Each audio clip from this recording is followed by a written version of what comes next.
say, Yanis, what did you think? And you, I believe, are going to go off on Michael Oliver. But I don't want to preempt that too much. I want to set the table first. So he's already on a yellow card, Leandro Trossard, and he jumps into Bernardo Silva.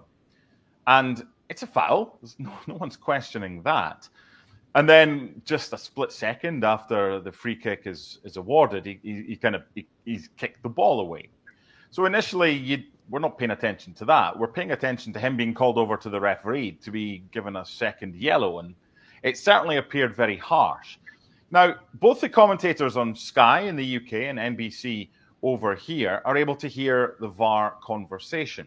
And the VAR conversation at that time was to do with, and I quote, it was a reckless challenge. Now, reckless challenge is a yellow card. There was no mention in the commentary that the fact that it was given for delaying the restart, which ultimately is what it has been given for, because the PGMOL and the Premier League Match Centre put out a tweet saying that it was for kicking the ball away. Now they've gone back and say, no, it was actually for the foul. So make sense of all this, please. Look, I mean, when you're watching this, and again, being live here, I don't know about you, and I don't say that lightly because, I want to be very respectful here and continue to be. But I'll tell you, as a fan, as I was watching this, and everything was developing, and now they're backtracking again, right? It almost felt like a conspiracy to me, as if they were as if they were reading Twitter or X, whatever you want to call it, and say, hey, guys, there's an outrage. I take the first one, the first decision, obviously him being on a yellow, but I don't, I don't take that he should have known better, because to me, that's just a foul. Nothing more. It's not a second yellow card by any means. The nonsense afterwards is even worse, that he kicks that ball away, because if that's the case, if there is no foul initially, I mean, between the whistle being blown and him continuing to play, right? Because he thinks play is on, and there's a player right next to him. What was that? Half a second? So he just continues to play, and he's not kicking the ball away. So, I mean, whatever this is going to be, it feels as if all these players or these referees, and maybe even VAR, everybody involved with their earpieces in the head, were just trying to scramble to make this right, as if they always felt that they made the wrong decision to begin with.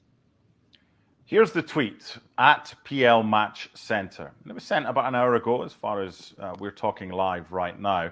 The referee issues a second yellow card to Leandro Trossard for delaying the restart. Now, if they now come out and say, wait a minute, it wasn't for that. Because, look, if they're saying that and he kicked it away, Declan Rice has done it, then there's a little bit of consistency there. He didn't kick anything away, Mark.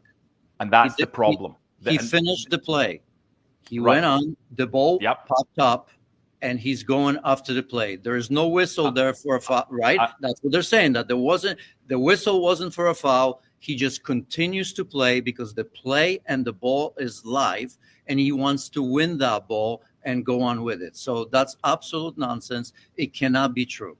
Okay, let me speak and continue about the inconsistency in relation to what you've just said. Earlier than that, Jeremy Doku kicks the ball away. There's video footage of it all over the internet, and a lot of them are Arsenal fans saying, hold on here, he didn't get anything. He wasn't cautioned, but wait a minute. The PGMOL and the Premier League are saying now he's kicked the ball away. This is Leandro Trossard. So how can one delay of restart not be a yellow card and the other one be a yellow card? Can you explain that?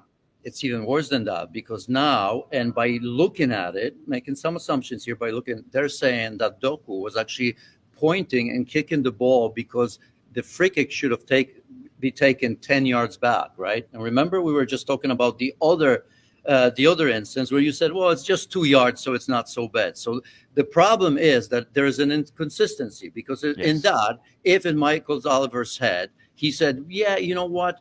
Doku was right. That free kick should have been taken from a different place. I'm not going to book him for that, because that is not kicking the ball away. Then how do you explain the other situation? And that just goes to show the inconsistency in refereeing. Once you start making mistakes, it piles on. And I just think that we want all the decisions to be called the same way. Now, that's not always possible, but the difference between so many decisions in this game shouldn't be this big. The irony, Janusz, is that so often you, me, and everyone else on ESPN FC, we're talking about VAR, especially in the Premier League. This is all on Michael Oliver today and his fourth official and his two assistants. VAR can't get involved for a second yellow card, so they've had nothing to do with this. The Jeremy Doku kicking the ball away or not kicking the ball away, the Leandro Trossard second yellow card.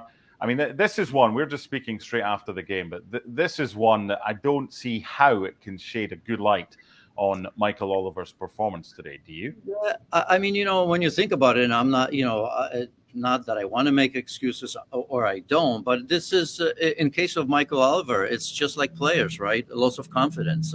Big time players sometimes start a game and it's badly, and it's difficult to shake that off. We often talk about big time players being able to deal with such situations.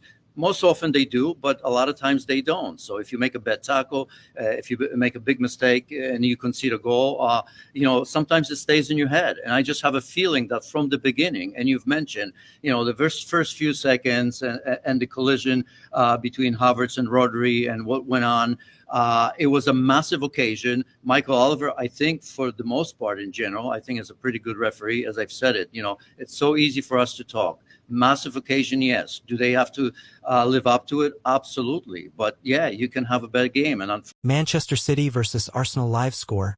Premier League 2024-25 John Stones scores late equalizer Man City 2-2 Arsenal. Manchester City versus Arsenal highlights.